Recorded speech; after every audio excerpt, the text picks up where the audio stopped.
കർത്താവേ, നിൻ്റെ വഴി എന്നെ പഠിപ്പിച്ച് നിൻ്റെ നേരായ പാതകളിൽ കൂടി എന്നെ നടത്തണമേ. 27-ാം സങ്കീർത്തനം 11-ാമത്തെ തിരുവചനം.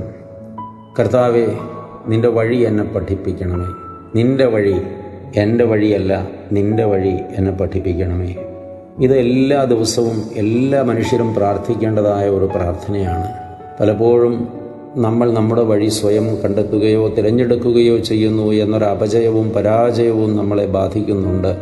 നമ്മൾ തിരഞ്ഞെടുക്കുന്ന, നമ്മൾ കണ്ടെത്തുന്ന നമ്മുടെ വഴികൾ പലപ്പോഴും അനർത്ഥങ്ങളിലേക്കായിരിക്കും നമ്മെ നയിക്കുക. ദൈവത്തിൻ്റെ വഴി എന്നെ പഠിപ്പിക്കണമേ. ദൈവത്തിൻ്റെ വഴി നേരായ വഴിയാണ്, സത്യവഴിയാണ്, സത്യത്തിലേക്കുള്ള വഴിയാണ്, മോക്ഷത്തിലേക്കുള്ള വഴിയാണ്, എൻ്റെ ജീവിതത്തിൽ പൂർണ്ണത വരുത്തിത്തരുന്ന വഴിയാണ്. അതുകൊണ്ട് കർത്താവേ, നിൻ്റെ വഴി